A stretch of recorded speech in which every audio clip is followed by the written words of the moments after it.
sabay-sabay.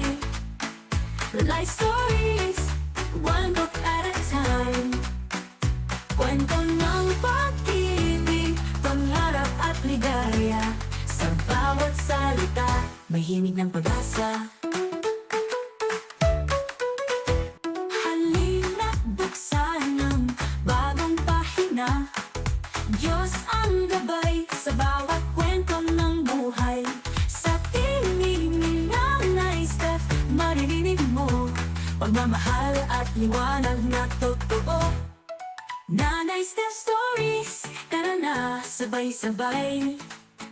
Life stories, one book at a time. Kwento ng pag-ibig, pangarap at ligaya. Sa bawat salita, may himig ng pag-asa.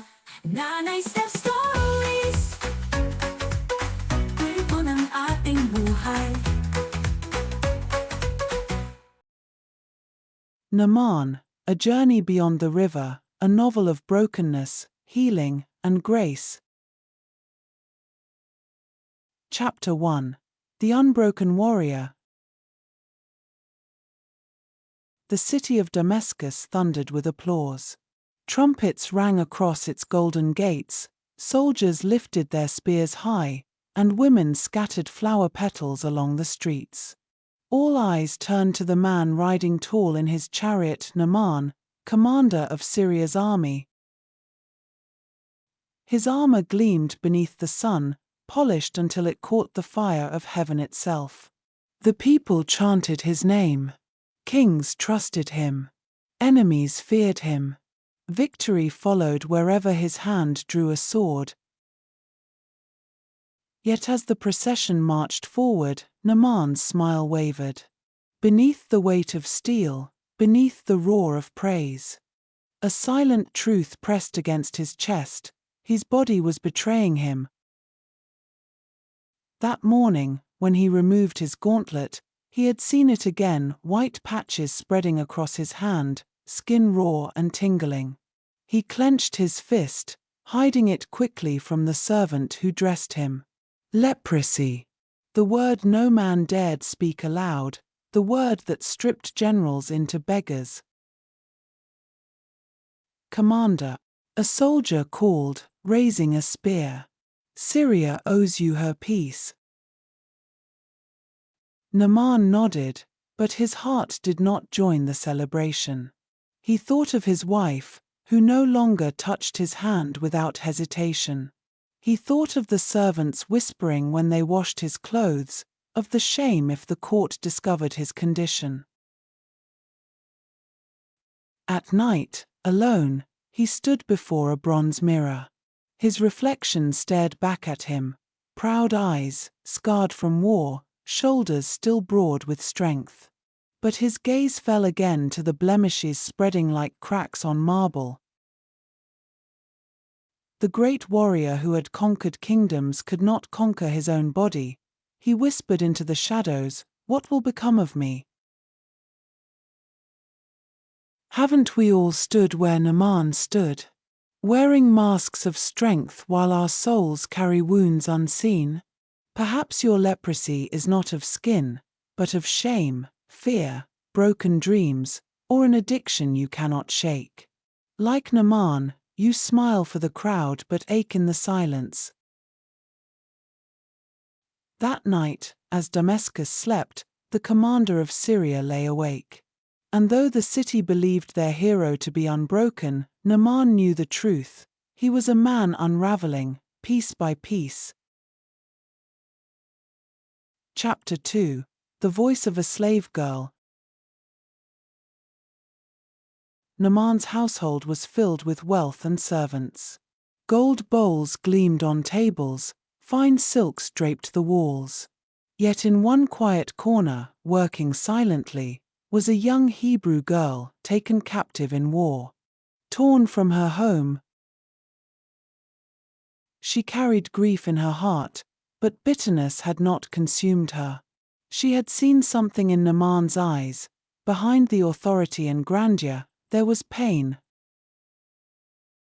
One evening, as Naaman's wife prepared ointments for his sores, the girl spoke. Her voice was soft, hesitant, but steady. My lady. If only my master would go to the prophet in Samaria. He would cure him of his leprosy. Naaman's wife froze. A prophet? She whispered, hope flickering. In Israel? The girl nodded. Her eyes carried conviction. The God I serve is no ordinary God. He heals. When Naaman heard the words, he scoffed. From the mouth of a slave girl? Israel is conquered. What can their God do for me? Yet that night, as the disease burned his skin, her words returned. A spark of hope he could not extinguish. Sometimes the smallest voices are the most powerful. Sometimes deliverance comes not from kings or armies, but from a child who dares to speak truth. Chapter 3: The Pride of a Commander. Determined, Naaman went to his king. A prophet in Israel may cure me, he declared. The king, eager to preserve his commander, agreed. Letters were written, gifts prepared, gold, silver, and garments enough to buy loyalty. Naaman's caravan thundered into Israel, chariots gleaming, soldiers proud, treasure chests clinking. He presented himself before Israel's king. Behold the letter of my master, the king of Aram, Naaman announced. I bring gifts. Heal me of my leprosy. The king of Israel trembled, tore his robes, and cried, Am I God, to kill and make alive? This man seeks a quarrel. Naaman stood stiff, insulted. Had he not come with honor? With riches? With power? Pride stung him like a whip. How often do we believe our wealth, influence, or strength can solve the wounds of our soul, only to discover some doors will not open to power? Chapter 4: A Prophet's Silence. Word reached the prophet Elisha. Calmly, he sent for Naaman. Let him come to me, that he may know there is a prophet in Israel. Naaman expected grandeur, rituals, incantations, a holy man waving his hand. But Elisha did not even step outside. Instead, a messenger emerged. Go, wash yourself 7 times in the Jordan River. Your flesh will be restored. Naaman's face flushed red. 7 times? In the Jordan? Are not the rivers of Damascus better? Am I a fool to wash in their mud? He turned his chariot, fury blazing. This was an insult. He wanted healing on his terms, not through humiliation, but the silence of the prophet spoke louder than words. Healing was not about power, it was about surrender. Chapter 5: The Breaking Point. As Naaman stormed away, fists clenched, his servants followed. My lord, one spoke gently, if the prophet had asked for something great, would you not have done it? How much more, when he simply says, wash and be clean? The words struck him. Pride battled with desperation. Could he lay down his honor? Could he risk looking foolish in muddy water? Sometimes the hardest step is the smallest, because it demands humility. Naaman's shoulders sank. He gave a weary nod. Take me to the river. Chapter 6: The River of Surrender. The Jordan stretched before him, ordinary, unimpressive. Naaman removed his armor piece by piece. Each clink on the ground felt like pride shattering. He stepped into the river. Once, twice, thrice. Each time, nothing. His men watched in silence. By the 6th dip, he trembled, ready to quit. Then, on the 7th, he rose. Sunlight struck his skin, flesh whole, soft like a child's. The disease was gone. Naaman gasped, tears filling his eyes. Strength had not healed him. Wealth had not healed him. But surrender had. Chapter 7. A heart transformed, Naaman returned to Elisha, this time not with arrogance, but with awe. Falling to the ground, he cried, "Now I know there is no God in all the earth but in Israel." He tried to offer gifts, but Elisha refused. The gift of God cannot be bought. Naaman's faith was no longer in silver, gold, or power, but in the living God who had healed both body and soul.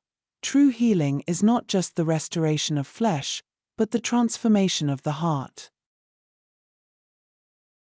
Chapter 8. The greed of Gehazi. But not every heart was changed. Elisha's servant, Gehazi, burned with envy. Why should Naaman leave with silver and garments untouched? Greed overtook him. He ran after Naaman, spun lies, and took treasures in secret. But the prophet saw all. Elisha, Gehazi stammered when confronted. Yet his deceit cost him dearly. Naaman's leprosy clung to him forever. What Naaman had surrendered, Gehazi grasped. And what he grasped destroyed him. Chapter 9. Lessons for a modern heart. Naaman's story is ancient, but its voice is modern. We, too, chase cures in wealth, influence, addictions, or pride. Yet our rivers of healing are often ordinary: prayer, humility, forgiveness, surrender. We resist because they seem too simple, too beneath us. But often, the miracle waits not in the extraordinary, but in the obedience we resist. Your river may be different. A broken relationship needing forgiveness. A secret shame needing confession. A wound needing prayer. The question remains, will you step in? Chapter 10. Beyond the river. Naaman returned to Syria not just healed, but transformed. His armor no longer defined him, nor his victories, nor his wealth. He was a man who had tasted grace. His story lingers across centuries, whispering to us, healing is not always the absence of pain, but the presence of God in our surrender. So what river waits for you? What pride must you lay down? Beyond the waters lies more than healing, it is wholeness. And as the sun rose over Damascus, Naaman stood tall, not as the unbroken warrior, but as the humbled man who had been made whole. A letter from Naaman to the modern heart. My beloved brothers and sisters, I was once a man of power, authority, and respect. I was a commander of armies, feared by many, honored by kings, and praised in songs of victory. Yet in all my strength, I was weak. In all my honor, I carried shame. Behind the polished armor that glistened in the sun, I hid a secret. Leprosy was eating away at me, and no sword, no soldier, and no treasure could cure it. Do you know what it feels like to look victorious on the outside, yet broken within? That was me. Perhaps that is you too. I thought my worth came from what I achieved. I thought healing could be bought with silver and gold. I believed the strength of my position and the power of my name could move mountains. But then came the whisper of a little girl, a slave. Insignificant in the world's eyes, yet her faith was greater than all the armies I had ever commanded. She spoke of a prophet of the living God in Israel, and in that moment, the seed of hope was planted in my weary heart. My journey to healing was not what I expected. I was offended. I was proud. I wanted grand gestures, holy rituals, the kind of miracle that matched my title. Instead, the prophet Elisha did not even meet me face to face. He sent word, "Go, wash yourself 7 times in the Jordan, and your flesh will be restored and you will be cleansed." 2 Kings 5 verse 10. At first, I was furious. Why the Jordan? Why such a simple thing? Aren't the rivers of Damascus better than all the waters of Israel? My pride almost robbed me of my miracle. But my servants, humble men who truly cared for me, said, "My father, if the prophet had told you to do some great thing, would you not have done it?" 2 Kings 5 verse 13. And so I surrendered. I laid down my armor, the symbol of my strength, and stepped into that muddy river. 7 times I dipped myself. 7 times the water closed over me. And on the 7th, when I rose, my skin was restored like that of a child. But more than my flesh was healed, my soul was transformed. I came to Israel searching for a cure for my body, but I discovered the God who heals the heart. And now, to you who live in this modern age, hear me, for my story is not just ancient history. It is your story too. You may not have leprosy, but you may carry wounds no one sees. Perhaps your disease is fear. Perhaps it is shame. Perhaps it is addiction, bitterness, loneliness, or the exhaustion of pretending to be strong while your heart is breaking inside. Like me, you may have riches, positions, followers, or fame, yet still find yourself empty and aching for peace. I tell you this: lay down your armor. Step into the water of surrender. The God who healed me is the same yesterday, today, and forever. Hebrews 13 verse 8. Do not despise small beginnings, nor think his ways too simple. The world says you must strive, earn, prove, and achieve. But God says, "Come to me, all you who are weary and burdened, and I will give you rest." Matthew 11 verse 28. Your healing may not come in the way you expect.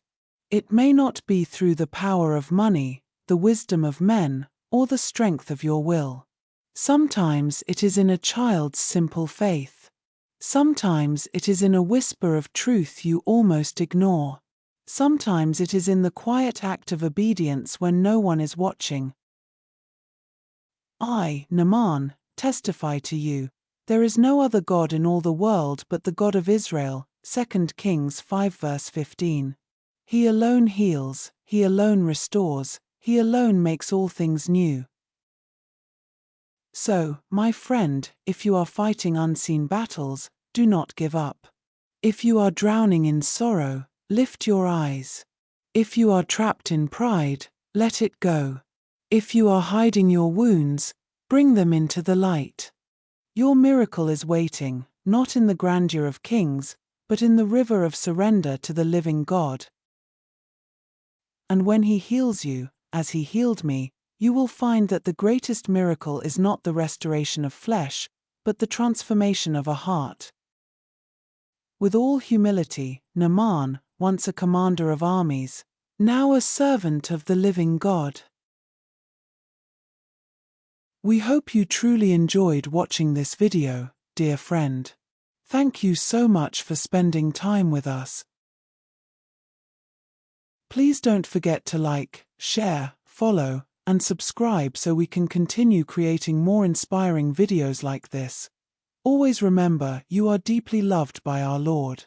This is Steff. Until next time, stay blessed. Halina't buksan ang bagong pahina. Diyos ang gabay sa bawat kwento ng buhay. maririnig mo pagmamahal at liwanag na totoo. Nanay Steff Stories, tara na sabay-sabay. Life stories, one book at a time. Kwento ng pag-ibig, pangarap at ligaya. Sa bawat salita, mahinig ang pag-asa. Nanay Steff Stories, kwento ng ating buhay.